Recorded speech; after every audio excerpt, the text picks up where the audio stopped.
I'm just going to say this right now. I don't know how long this review is going to be. My throat's really giving out on me. It's been this crazy weather. It's been messing up my throat. So I don't know how long I'm going to be able to do this review. I probably may cut it short. But I will say this. I did enjoy this week's Impact. There were some things I didn't like because it could have been saved for the pay-per-view. Or it just didn't make much sense. But I did like this Impact.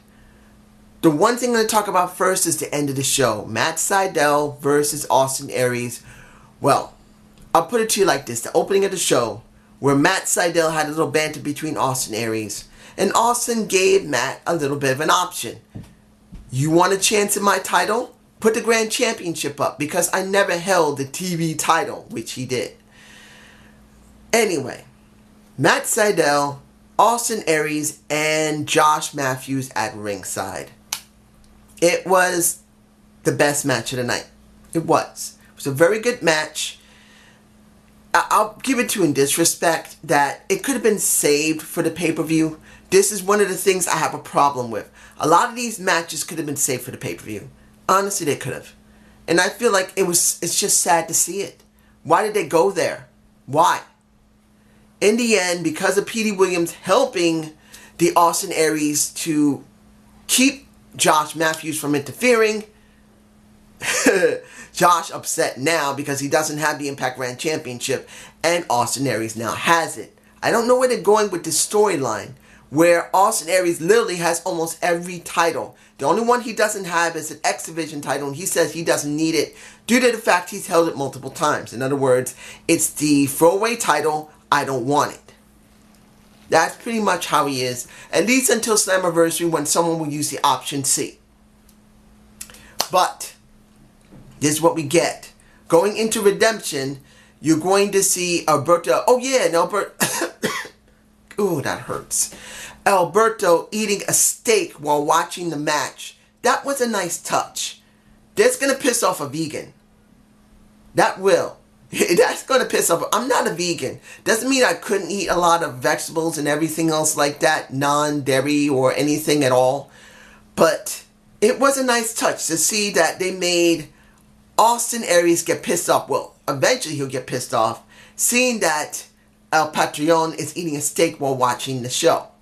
I think that would be kind of easy to see. That's an insult, and I like it. Now here's a match that I just don't understand why they went there.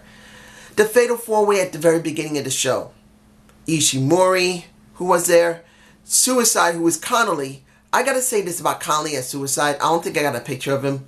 I just don't like him as Suicide. He just doesn't have the same thing as TJ Perkins. There was only one Suicide, and that was TJ. I mean, there was another person before him, I believed. But TJ as Suicide was one of the best ones there. He just had a better snap in his movements. He just had a better attitude. And seeing Connolly trying to make that same type of attitude just doesn't work. Doing this is not enough. Honestly, it wasn't. And it really kind of hurt Petey Williams, this match. Because, yes, Ishimori was there. Yes, Ryu, who used to be Zane, my namesake, he was there. And I gotta say, he has a lot of talent. I don't know where they're gonna go with the Dempsey Death Squad. Or Kill Squad or whatever. What is it? The Dempsey, what do they call themselves? I can't even remember it right now. I'm just not myself. My throat is killing me. The Dempsey Hit Squad. I'm sorry. But I gotta say this. He has a great amount of talent. He just needs a storyline. And the problem here is Ishimori doesn't talk. He has no storyline. Petey Williams has a storyline going into Redemption to try and get the X Division title. The question is, will he have a storyline after that? I don't know. Everyone else, it just felt kind of eh. And that hurts. Here's another thing that felt eh. When it came to Allie dealing with the fact of what happened last week. Now, I'm not going to lie. I've never been a really big fan of Gail Kim. Doesn't mean I hate her. I just never was a big fan. She was always overwritten. But I'm not going to say she wasn't a physically beautiful woman. And you saw how much implant she's got there. Yes, her breasts are not huge. But she's proud of those suckers. She's presenting those puppies very proudly. They're in my face. And that was after the talk with Allie. She wants people to know I got some implants and I'm enjoying my boobs. I'm sorry. She's emphasizing them so much.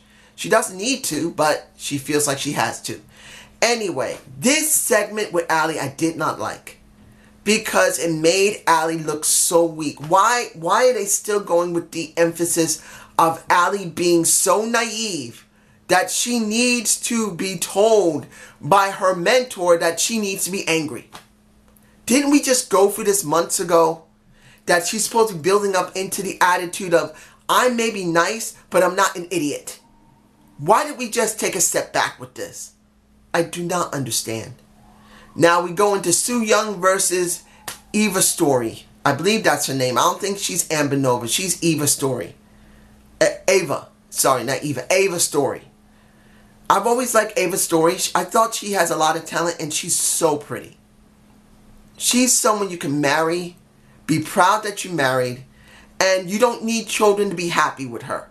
You can just be with her if she's that way with you. If she has the same personality like you, that a child does not need to complete your marriage.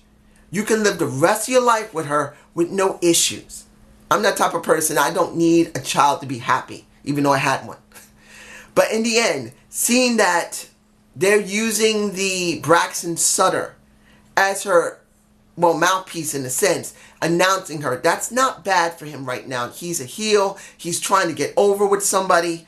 And using somebody like that is the wisest thing to do. I'm not saying that he's a great heel, but at least they are doing something different with him. Instead of a generic face, he is becoming a more interesting heel.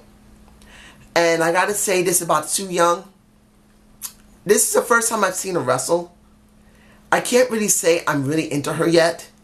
She does have a very interesting gimmick as the undead bride. It is interesting. So eventually she's got to go up against Rosemary to be the devil's assassin. Where I forgot what it, the assassin versus the undead bride. The demon assassin. I'm sorry. I'm not myself. My throat hurts. But you get my point. They got to go up against each other. Eventually it's got to happen. And I know you're waiting for it, but I'm not going to say it yet. We still got a little bit more to go. Eli, Drake, and Moose. Okay. They're trying to change up the Feast and Fire briefcases. I admit this is cool. But why does it need to be done next week? Why? Couldn't you culminate this at Redemption? Can't you drag this out for a month? Couldn't they drag this out for 1 month to build going into the Redemption pay-per-view where the Feast and Fire briefcase number 1 and 4 could be either switched or someone could get it? Well, actually, I take that back. Because Sanjay Dutt clarified, which makes no sense why you need to clarify this. It was better the other way. That either one of them, as Sanjay stated, either one of them can get both briefcases. Why did it have to be that way? It would have been better that it stayed as it was. That Moose gave Eli the option. Face me next week, which I wish was at Redemption. You beat me, I'll give you that case and I'll switch with you. But if I win, I get them both. That would have been better than having it switch back and forth like a 50-50 booking. It would have been better, unless they're going to change it back again, because Sanjay Dutt got the wrong promo paperwork. I'd rather see it that way. Let that match happen, but I wish it would happen at the pay-per-view. If Moose wins, he gets both briefcases. If Eli wins, he gets only the world title. That would have been something more interesting than 50-50 booking. I'm sorry. That's the way it goes. Now, we had a really strange segment with, I don't know how to call this. Why with Jimmy Jacob, deal with Johnny? I mean, why? Why? Wouldn't it be better to wait for Austin Aries to finish up and then deal with Austin Aries that way? Unless he wants to really just do something. They could have waited. a couple of weeks before doing something. I just felt like him going after Johnny Impact, and I have to say it because it needs to be referenced once in a while, it doesn't really feel like it's going to work. Because Jimmy Jacobs Monster, yes, destroyed the Abyss, which should have happened at the pay-per-view. Why? Follow Bob. Bah, bah, bah. I kind of want to hit my head really hard to forget this because it's dumb. It's dumb. They didn't need to do this.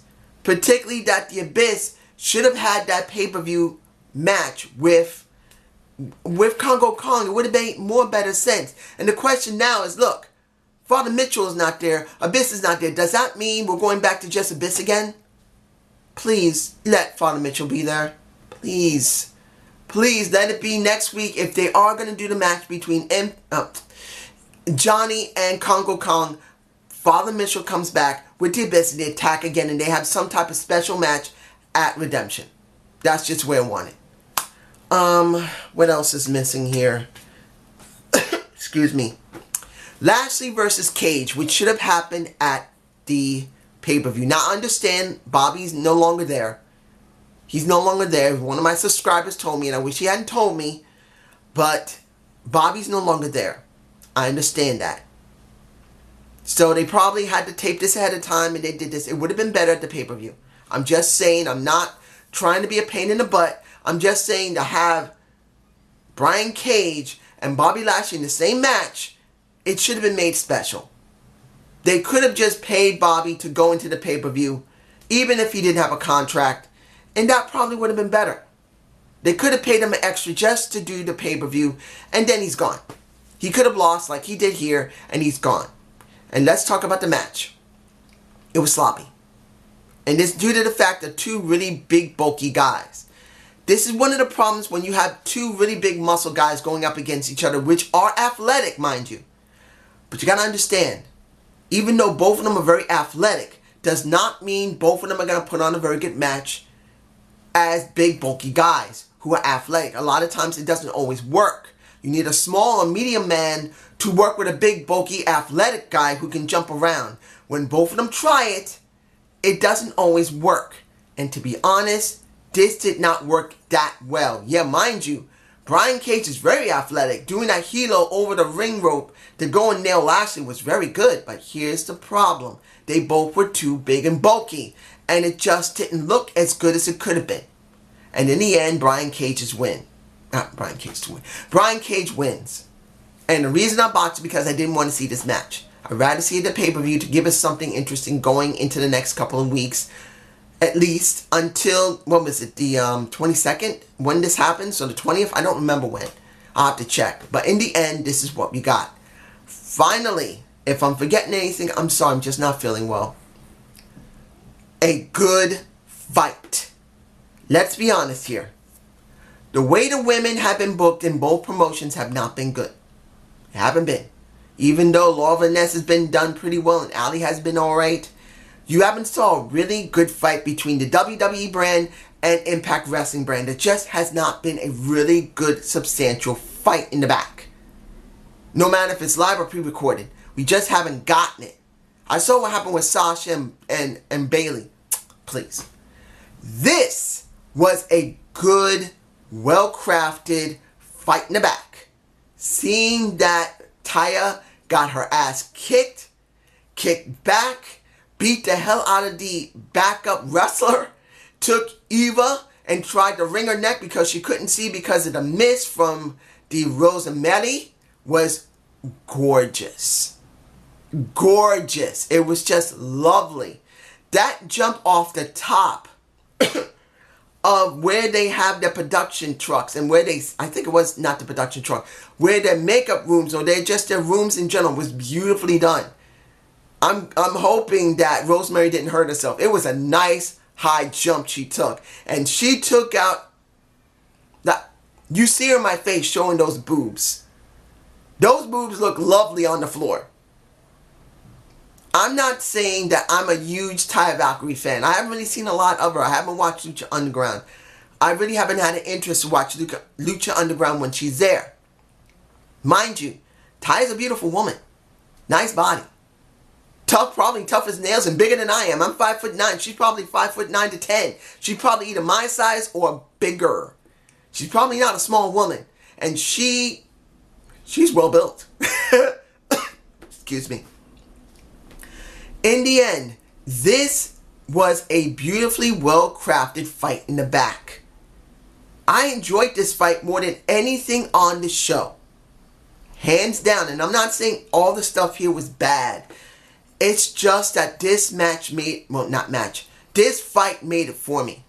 Everything else was okay and good. But this fight made the show for me personally.